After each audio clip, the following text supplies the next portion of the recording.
Hello, and welcome to another installment of the Carlos M Show. I am Carlos M, and today we're going to talk a little bit about the religion of vaccination, defund the police, and plausible scenarios. So, we're going to talk a little bit about those two things. But first, I want you to listen to the governor of New York, who was invited to a church service and started preaching. Check this out. This is kind of funny. And I wear my vaccinated necklace all the time to say, I'm vaccinated. All of you. Yes, I know you're vaccinated. You're the smart ones, but you know there's people out there who aren't listening to God and what God wants. You know this. You know who they are. I need you to be my apostles. I need you to go out and talk about it and say, we owe this to each other. We love each other. Jesus taught us to love one another. And how do you show that love? But to care about each other enough to say, please get vaccinated because I love you. I want you to live. So there you have it.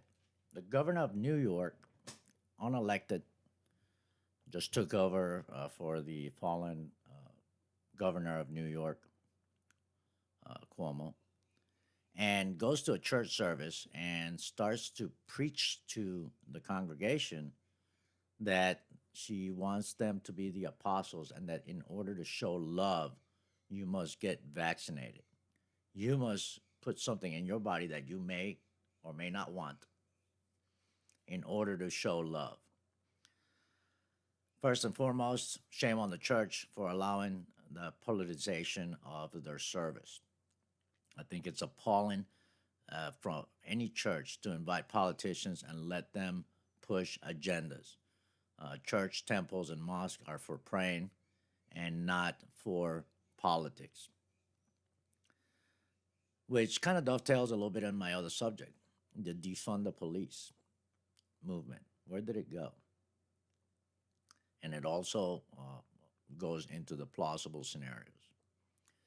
There's no need to listen about defund the police now because it all goes back to the vaccination.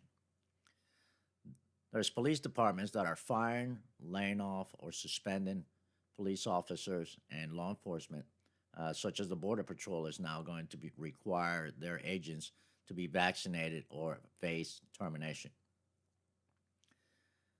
It's funny because that's just a way of depleting police departments and law enforcement agencies. Don't need to defund the police now. All you got to do is mandate a vaccine and just let the ranks fall. People that may choose not to take it for religious reasons, medical reasons, because here's the caveat. A lot of places are not providing a religious exemption. And the ones that are providing religious exemption have deemed that put it on themselves to deem if the religious exemption that you're claiming is sincere. So they are the arbiter of whether you are sincere or not. We're looking at a lot of constitutional issues here, and I'm hoping that uh, those issues are raised and are brought to the Supreme Court at some point by some organizations. And you also need to stand up. I am not anti-vax by any means. I am uh, choose what you want. Also, the hypocrisy of my body, my choice. Where does that go?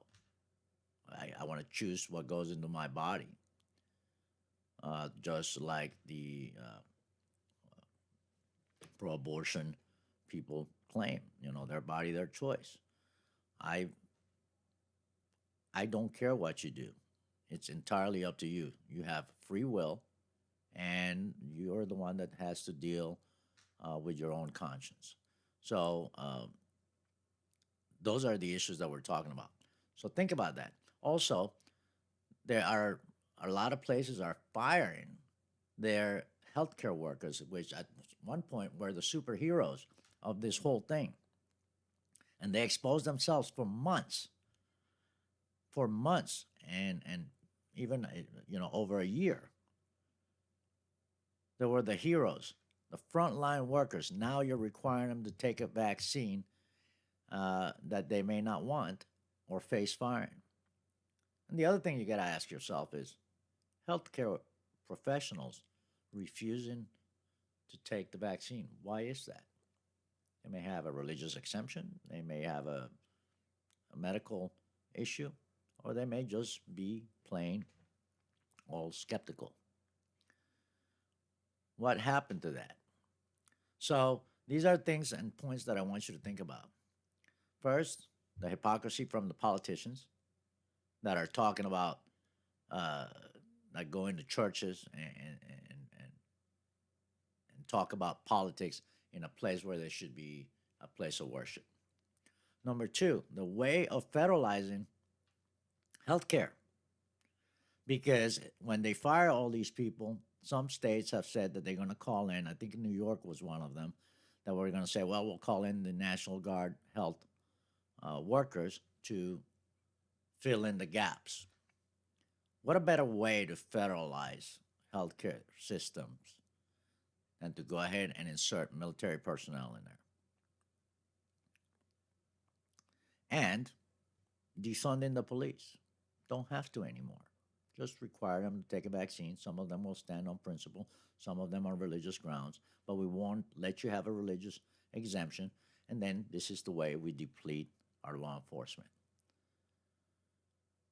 particularly the Border Patrol, when the immigrants can come in, have a choice of whether they want the shot or not. And if they refuse, and they're not even being tested anyways, and then disperse them all over the country so they can go ahead and cause super spreaders, if you will. And then we'll have this never ending pandemic. So think about that, folks. Defund the police, no need for it anymore. Just require them to vax. And if they don't, get rid of them, don't replace them. Healthcare workers, they don't want the vax, fire them, and then we'll replace them with military personnel. And the kicker on top of it all is that if you get fired, in a lot of places, you will not qualify for uh, not welfare, but unemployment benefits. So, what a better way to weaken not only the economy, but weaken the spirit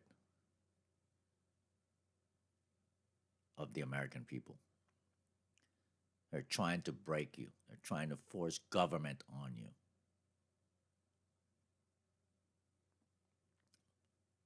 And we know that the government exempts themselves from all those rules. So, folks, think about that. Help those people. Stand up. Stand up for your rights as an American to choose either way.